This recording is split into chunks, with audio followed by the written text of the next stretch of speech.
Part 1. The Night I Met the Man. Everyone wanted. I knew I was in trouble the night I met him. Not the dangerous kind, the irreversible kind. The kind where your life splits into before and after, and you don't even realize it yet. It was a rooftop party in Manhattan. I wasn't supposed to be there, my friend insisted. Networking, she said. I almost stayed home. If I had, none of this would have happened. He stood near the edge of the terrace, city lights behind him like a personal backdrop. Black suit, no tie, calm, still, watching. Not scanning the room, observing it. When his eyes landed on me, they didn't move away quickly. They settled, like he had chosen. He walked over without hesitation. "Hi," he said. No performance, no flashy charm, just certainty. We talked for 20 minutes, about ambition, about why most people shrink their dreams to feel safe, about discipline. He told me he built his first company at 26, sold it at 32, was building another one now.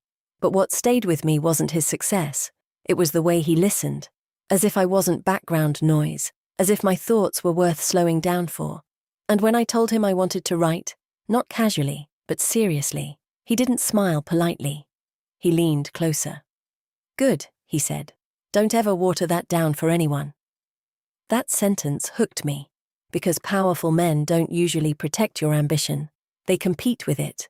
He didn't, at least, not yet. The next morning, he texted, "Dinner, Thursday, 7 p.m, I'll pick you up." Confident, direct. I said yes too quickly. Dinner felt like stepping into a higher frequency of life. The staff knew his name. The conversations around us were about venture capital and expansion plans. He asked me about my 5-year vision, not hobbies, not surface things, vision. I felt elevated, seen, chosen. And here's the part no one warns you about. When someone extraordinary chooses you, it feels like validation, like you've been upgraded. 3 months later, people were already calling us a power couple. He opened doors, held my hand firmly, introduced me with pride.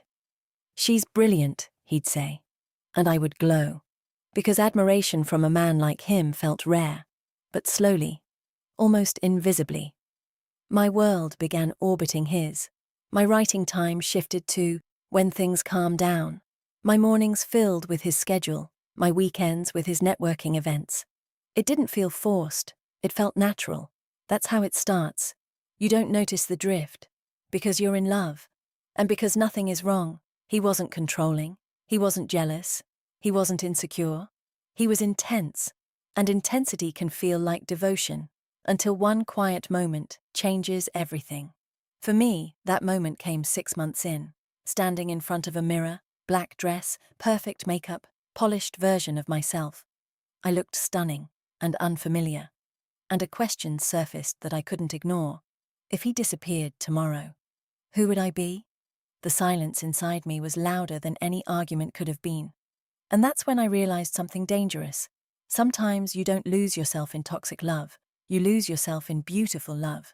And that's harder to admit, because there's no villain to blame, only choices. Mine. And I was about to make one that would test everything. The invitation came by email, a 3-day writing retreat in Vermont. Cabins, silence, no phones during sessions. It felt like oxygen just reading it. I told him over dinner. He smiled at first. "Sounds good." Then he checked his calendar. "That's the weekend of our Chicago investor pitch." I paused. "I thought that was just you." "It is," he said lightly. "But I like you there." 4 simple words. I like you there. And suddenly my excitement shrank. Because I mattered in his world. Because I supported him well. Because I was useful. "I can skip it," I heard myself say. He didn't push, he didn't demand. He just nodded. "Thank you," and kissed my forehead. That night, lying next to him, I stared at the ceiling. Why did that feel like a loss? Nothing dramatic happened. No fight, no tension. Just a quiet trade. My dream for his moment. And I told myself that's what love looks like. But weeks later, at a charity gala, someone asked me, "So what do you do?" And I answered, "I help him with strategy." It wasn't a lie, but it wasn't the truth either. That wasn't my dream. That wasn't the girl who used to write until 2 a.m.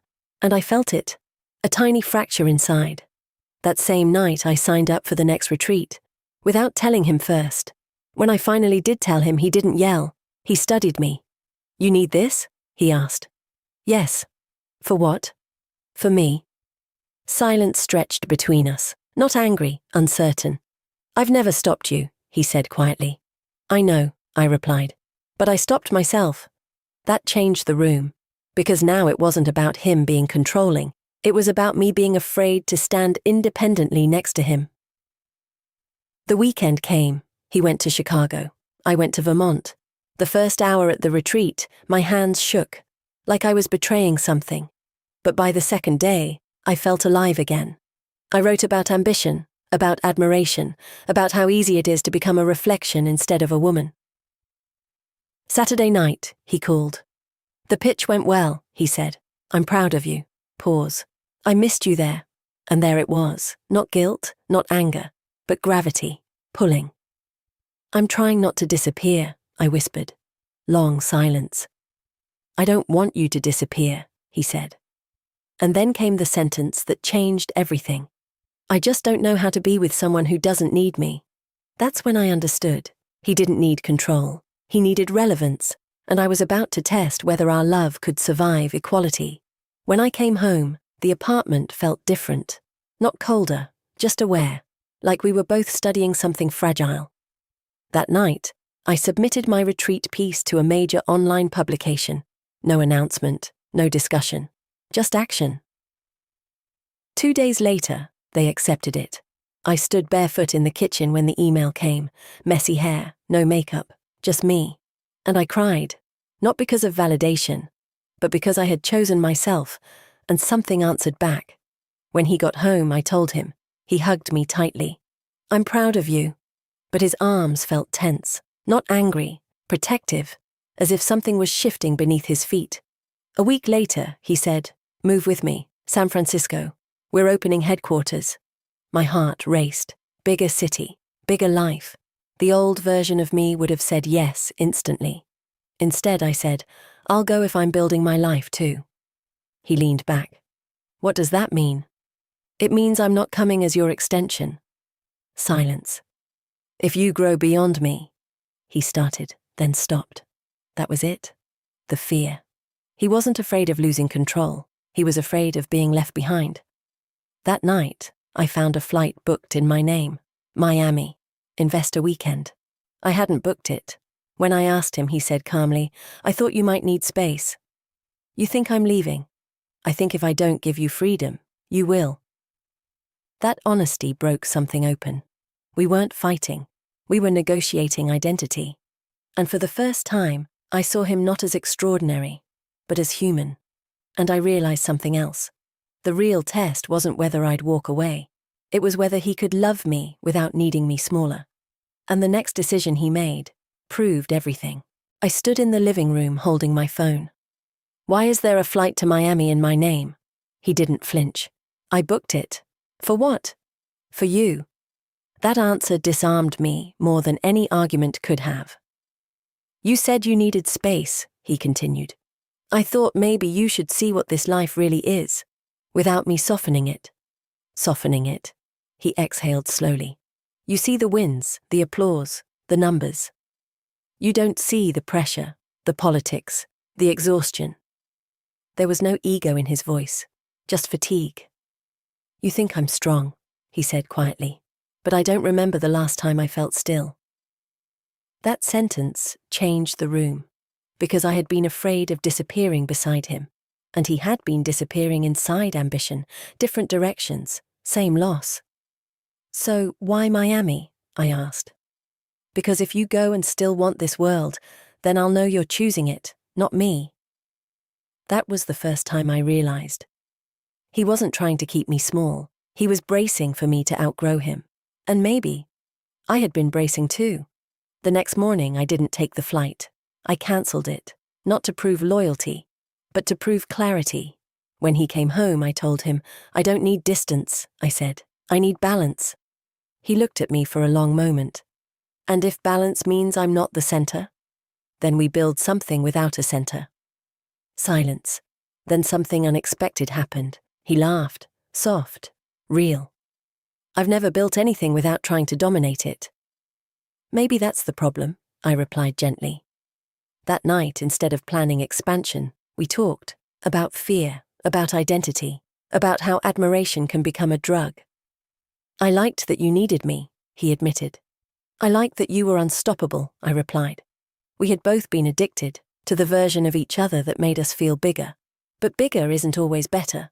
Sometimes it's just louder, and what we needed wasn't volume, it was depth.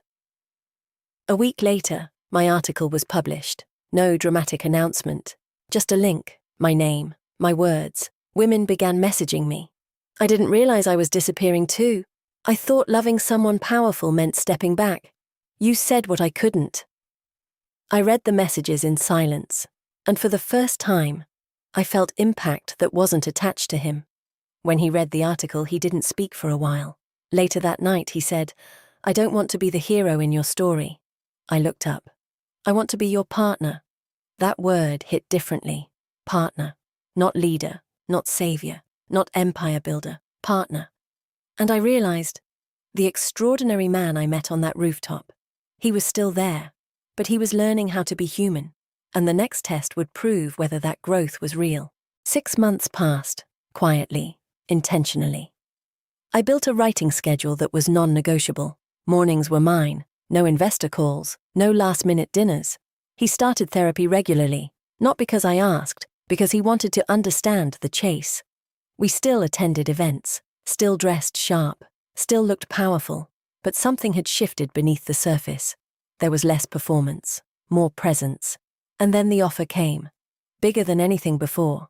International expansion, global recognition. It would double everything: revenue, status, influence. There was only one condition: relocate, immediately, again. I saw the fire in his eyes when he told me, the spark, the hunger. But this time there was something else too: fear, not of failure, of choice. "What do you want?" I asked him quietly. He didn't answer right away. That alone told me how much he'd changed. The old version would have decided instantly. "This is the move," he would have said. Instead, he walked to the window, city lights reflecting in the glass. "I don't know," he admitted. That was the most powerful thing he could have said, because ambition had always been automatic for him. Now it required evaluation. "What happens if you say no?" I asked. He exhaled. "I grow slower." "And what happens if you say yes?" He looked at me. "I might lose the stillness we just found." There it was, not about me leaving, not about control, about himself. And I realized, the unexpected ending of our story wouldn't be me walking away. It would be whether he could walk away from something bigger, for something deeper. 3 days later, he declined the offer. No dramatic speech, no announcement, just a calm email. I stared at him when he told me. "Why?" He shrugged lightly. "I don't want to build something that costs me myself." Then he added, "And I don't want to love someone who feels like she has to chase me." That was the moment I understood. He didn't need me smaller anymore, and I didn't need him larger. We were finally level. But life wasn't done testing us, because empowerment doesn't mean comfort, it means responsibility, and mine was about to arrive in a way I didn't expect. 2 months after he declined the expansion, I received another email. This one wasn't about him. It was about me. A publishing house wanted to meet, not just for an article, for a book. My heart pounded reading it. A real meeting. In Los Angeles. In person. I sat at the kitchen counter staring at the screen. Because this wasn't symbolic anymore. This was tangible. And terrifying. When I told him, he smiled instantly. "You have to go." No hesitation, no calendar check, no strategic analysis, just support. That alone nearly made me cry. But something inside me trembled, because now I understood his fear from months ago. Success changes gravity. If my career accelerated, would I change? Would we?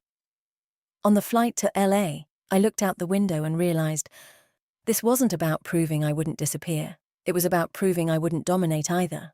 Power can flip. and I didn't want to become what I once feared. The meeting went better than expected. They loved the manuscript idea. They saw potential, real potential. When I called him afterward, I was shaking. "They want a proposal draft in 2 weeks, he laughed. "That's my girl." But this time it didn't feel like ownership, it felt like pride. When I came home, he had dinner ready, candles lit, not extravagant, intentional. "I'm proud of you," he said again. But this time his voice was calm, not tight, not threatened. And in that quiet kitchen, I realized the man I fell in love with wasn't extraordinary because of his success. He was extraordinary because he was willing to evolve. And so was I. But the real surprise?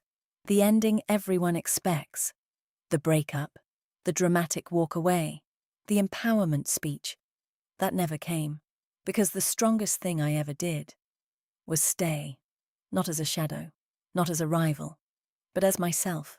People assume empowerment means leaving, choosing yourself, walking away from the powerful man, becoming independent, alone. But here's what no one tells you. Sometimes the bravest thing isn't leaving.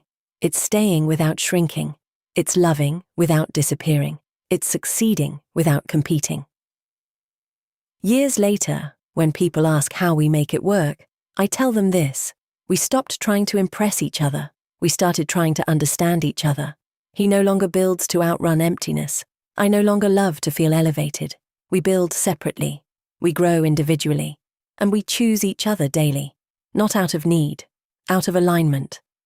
The night I met him, I thought I had found a king. I didn't. I found a man.